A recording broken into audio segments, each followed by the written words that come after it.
Hello, my name's Randall Meek, and I'm with the Philippines Project, and I'm here with another video, this one about our house. Now, previously I gave you a house tour of the house that we're living in here in Iloilo, and I got a lot of great comments on it. The video's doing really well, and we love the house. But this video is designed, or video is dedicated to the destruction or the demolition of the old house that I had purchased years ago, like in 2009. And this tells just a little bit about it, shows you how the Filipinos go about the demolition process. And it's interesting if you've never seen it done. It was interesting to me, and I'm just amazed at the Filipino workers at how hard they work. So if you're ready, let's watch it. Okay, you can see them. They are demolishing this house just like you might do an interior wall in the United States. I mean, like you might take a big hammer and start knocking sheetrock. Well, this is all concrete and rebar. So this is the house we bought, or I bought back in we bought back in 2009, and it was actually a house that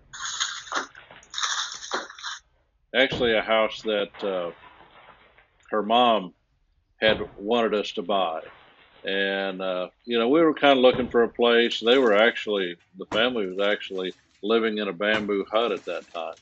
And I had met her mom on a couple different occasions. One time when we come back, and then one time in Singapore when I first met my wife. That's another video. But yeah, so this house sat on a lot in a little subdivision, put air quote subdivision, uh, on the outskirts of Pavia, outside of Iloilo. And her brothers lived in this area, and this house was for sale. So I purchased it back then for like $10,000. The house was old, uh, severe need of a facelift, and yeah, so I mean, it just was what it was. It was a place for them to live, better than what they had. Keep them out of the rain, but it wasn't much of a house. We actually came back and visited it, and in the meantime, between the time I bought it and the time that we visited, they had the famous Typhoon Frank came through this part of the Philippines and absolutely decimated the house. As far as it didn't hurt the structure all that much. I think they may have patched some metal roof or something like that. But what happened was they had a flood, and the floodwaters came in the house and the whole neighborhood. And actually, there were several people lost right in this area. Little babies, old people. I know one lady personally. She lost her husband and a baby. It was a. It's hard to even mention Typhoon Frank around here because it was a devastating time. But they were living in this house at that time, and we got a call. We were sitting at home back in Missouri, and we get a call, and her brother's calling, and the only words he could get out, he just said emergency, and then the phone went dead. So we didn't know anything what was going on. So yeah, so I got on YouTube, got on the weather, got to see what's trying to figure out what's going on around there, and that was kind of a hard thing to do back then. But I figured out that there was a typhoon, and they got back in touch with us probably 10, 12 hours later. And what had happened, the water was rising in the house, and they were asleep, and so they got the family up, and there wasn't quite as many of them back then. There's quite a few of them now, but yeah, they got the refrigerator, and they carried it up the steps, and they all got up on the second floor. And basically, there was just one room on that second floor and kind of a larger patio. But at least they could get out of the floodwaters. I mean, it got 6 foot deep for about a day. And I may be a little bit off on that. I'm not sure how long, but it was a devastating flood here.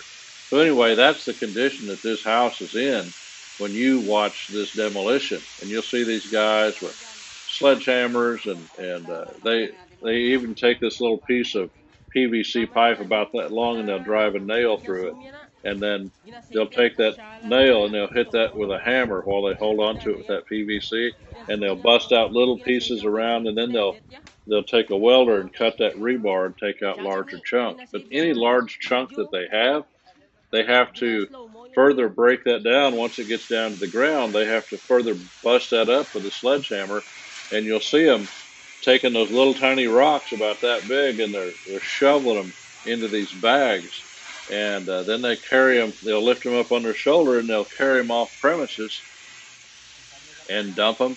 And some of them they could, potentially, I don't know if they did, but use them in part of the concrete. So yeah, it's a process like you wouldn't believe. And one thing I found out about the Filipino people, I've always loved them ever since I've been coming here. But if they've got work to do, they get about it. I mean, they do. If you're a construction worker, you can see by watching this video, these guys are men of steel. I mean, they're not very big in stature, but my two brother-in-laws, I don't know, they're 5 foot tall. But man, I'm telling you what, they're hard as a piece of steel. These guys are, and you can see when they're swinging the sledgehammers and doing all this work, shoveling rock. Just try to shovel some gravel, see what that's like. Let alone do it all day long. And you got young guys out there doing that. You got some older guys. We had a foreman. He's an older guy. He kind of oversaw the demolition, then he oversaw the building. But this whole thing, this whole house was inspired by my mother-in-law. About the time this house is being demolished, she'd come down with pancreatic cancer, and she ended up dying like 7 months later. She didn't even get to see the house being built. But when she got that diagnosis, I said to myself, her life's not gonna just be for nothing. She'd always given everything. Flora's mom, we call her Nanai, and I still refer to her as Nanai now. She's such a big part of our lives even now. She gave everything she had to her kids and her grandkids to a fault. She was a soft touch. She'd fall for a sad story, and she couldn't keep any money. But she was always a giver, and she had a great reputation in the community. And everybody, to know Nanai is to love Nanai. And she was said so many funny things, and she was you just had to know her. She's just a crazy, funny, giving, caring person. She didn't have a bad bone in her body. I bet I've said that a million times about her. She may not have made all the greatest decisions in the world. She didn't have any education. Basically, her whole life she spent as a slave. I mean, basically working for almost nothing, between living with other people and working for them as she grew up, to when she got married. She didn't have any money, and she moved to Singapore to get some money. Then she got her daughter over there to Singapore just to even save the family. I talked to my wife about that last night. They just basically saved the family. These overseas Filipino workers, man, there's something else. They give the money back to the Philippines. But anyway, this house is dedicated to her, and I wanted to give her a legacy of her life. And if you see the house tour, I'm going to try to put a link in the video here. I'm going to try to do that. And so if you're watching this video, you can call it Nanai's house, you can call it whatever, but she was a big part, instrumental in the making and building of this house. And this is just the demolition part. There'll be more videos to come. Thanks again.